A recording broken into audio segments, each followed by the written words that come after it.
Cerro Cortaderas, adelante. Charlie Eco 3, Bravo Oscar Sierra, Charlie Alfa 3 Hotel Whisky Alfa, entrega. QSL. Yo encuentro que por acá mejor, en la banda de UHF, más claro, más nítido, mejor presencia, excelente audio. Adelante, Rolando. Ya, ok. Bernardo, yo voy a mantener entonces QAP en la 144300. Yo creo que es más probable que hagas contacto por esa vía. Me alegra mucho, digamos, que haya cobertura. Es bastante importante ahí fijarse algunos puntos. Fantástico. Entonces desplazaríamos a la 144-300 ahí y yo me mantendría QAP para tus otros contactos. Nuevamente felicitaciones ahí. Activación Cerro Cortadera, llegando en muy buena forma. QSY entonces, un abrazo, 73 Bernardo. QSL, un abrazo, quedamos QAP. Esta es la Charlie Eco 3, Bravo Oscar Sierra, cumbre Cerro Cortadera, 3300 metros. Activación, quedamos QAP.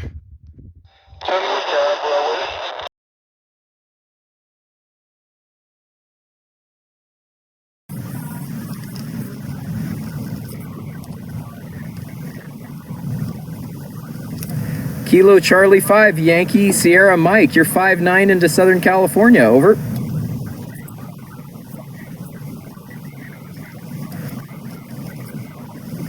Awesome, well thank you sir, appreciate the contact and shooting right now, so you'll probably be in the next one. 7-3. I heard another station ending in Foxtrot November, go ahead.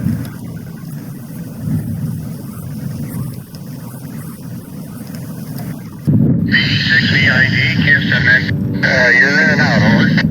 Stand by. I'm trying to work Chuck. CBR, are you there? Quarter 2, you're 5. Stand by. CBR Chuck, go ahead. Here we are, CBR, yes. W7 CBR, November Juliet, 7 Victor. Good morning, Chuck. Thanks for chasing. Oh, good morning. Good to hear you. And you are 5-9 at Mesa. Okay, Chuck, thank you. 73. Now I'm turning the mic over to Malin. Stand by. Thank you, Red. Entre una estación de Brasil. Papa Yankee 5, Lima Foxtrot, Brasil. Charlie Alfa 12, Unifor Zulu Hotel. ¿Cambio?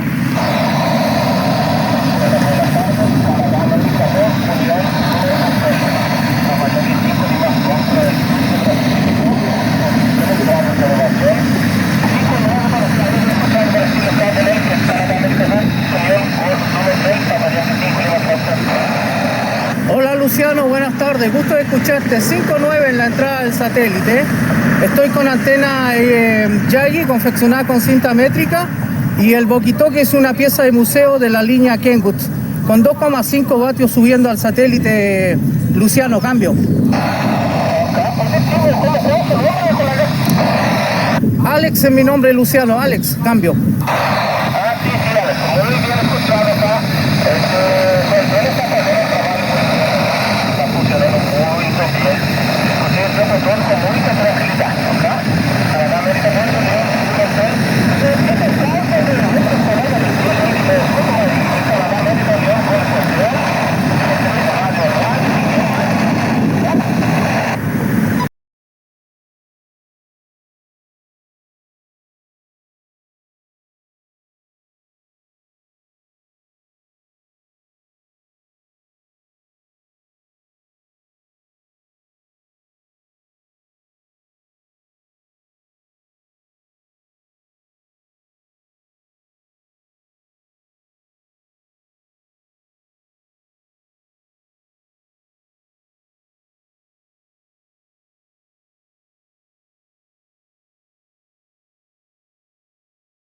So hold tight and we'll kind of go through this.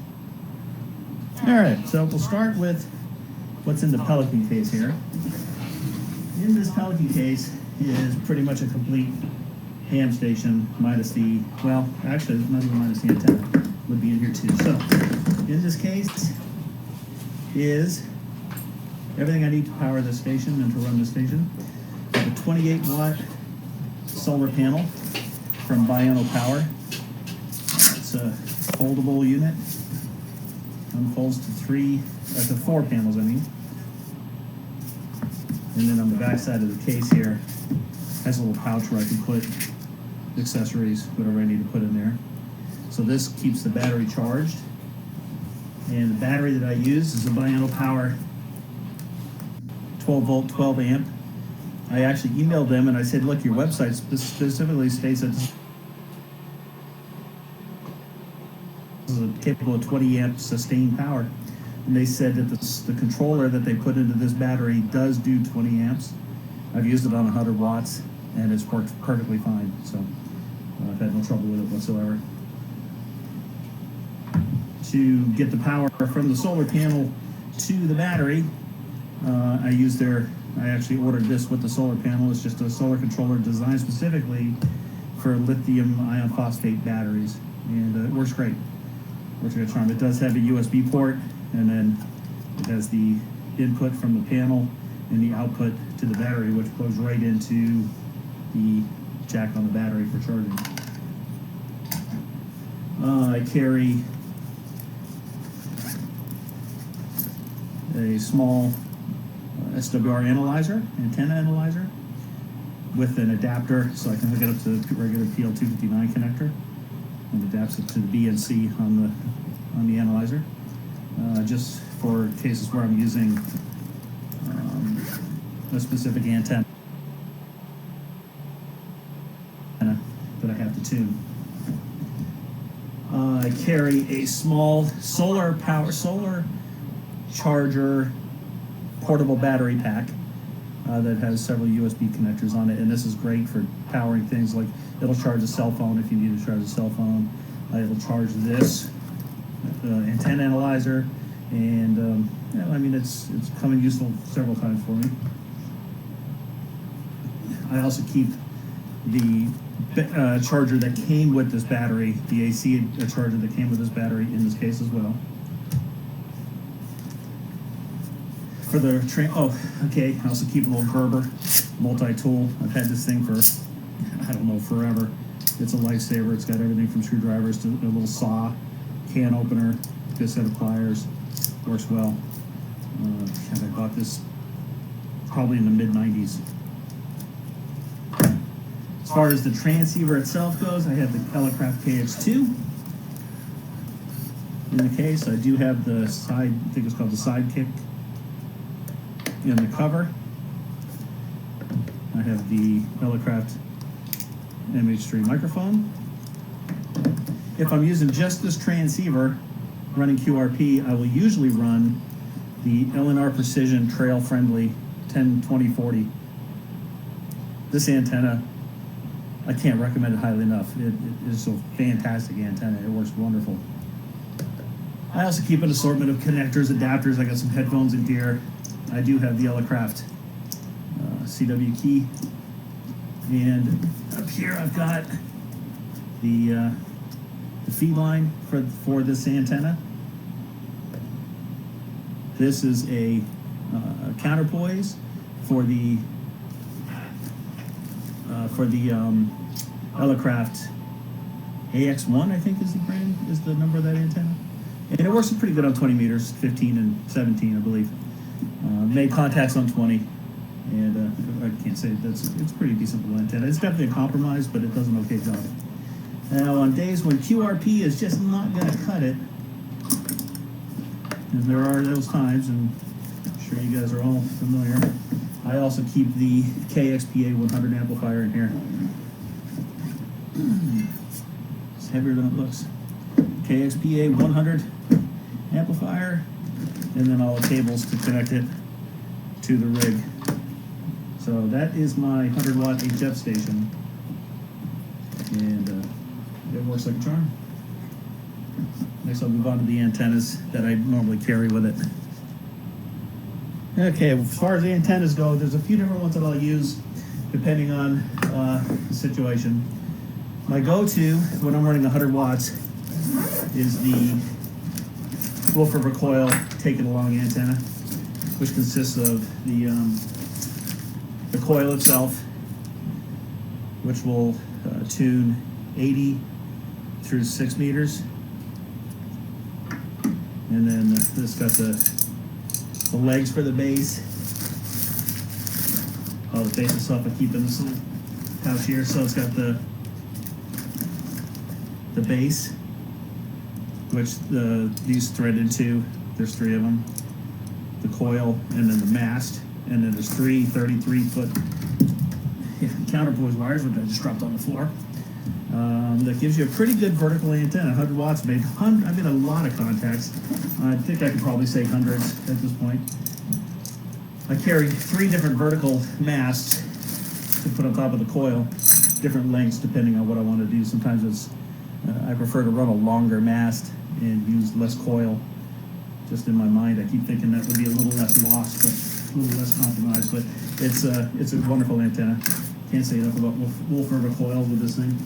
So, and then if I'm running the vertical, if I'm running a wire antenna, I will take this pole, which is just I want to say it's 17 feet, something like that, when it's fully extended. Fishing pole, got this off of Amazon. It was pretty cheap. I always keep Velcro straps on things like this Velcro strap because it makes it easy to connect to things. But yeah, you just take the top off of this, and it'll extend out, quite a ways. It's pretty thin on the top, so it won't support a lot of weight, but it does a pretty good job for a quick and dirty installation. I also carry with me in the camper, if I'm going to set something up a little more heavy duty, the DX Commander soda pole.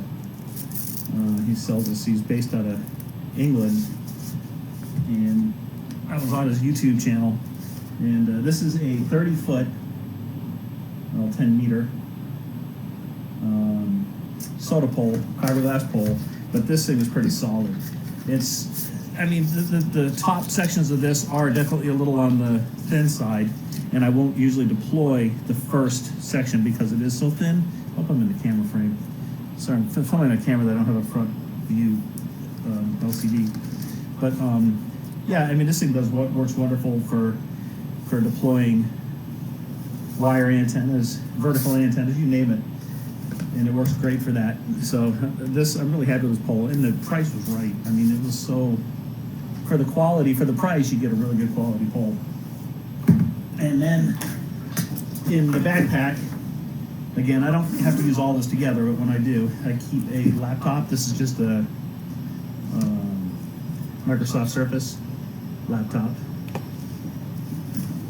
I do have a power supply for that. I have a speaker wire dipole antenna that I keep in here, and I can just throw the KX2 in this backpack and carry this with me, and it'll have everything I need to operate.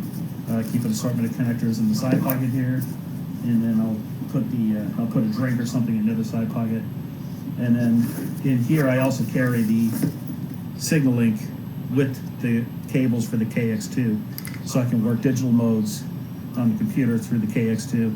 And everything works together so seamlessly. It's really quick to set up. The only downside to this kit is if I want to use an amplifier, I do have to run all the wires. It's a little time consuming, but it's not terrible. Anyways, this is my Go kit. I don't have it in here right this moment, but I also carry an HT in here.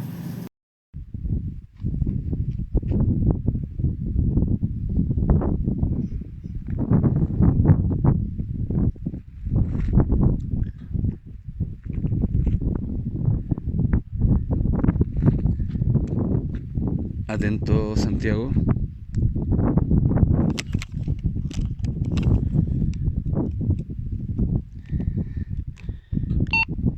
Atento, Santiago.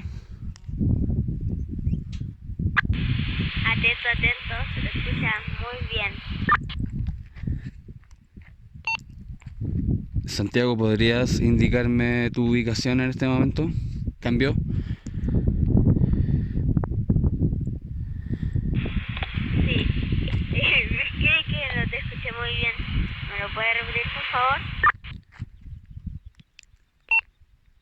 Santiago, ¿podrías indicarme tu ubicación en este momento? ¿Dónde te encuentras tú? Cambio.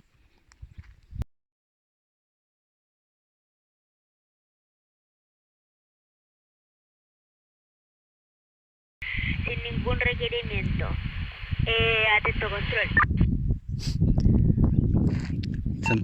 Santiago, eso sería comuna de Maipú, ¿no es cierto? Sí, comuna de Maipú. Está en lo correcto. Perfecto, yo igual te escucho muy bien, 5 de 5. Ya pues, eso sería muy bien, muy bueno el comunicado. Cambio.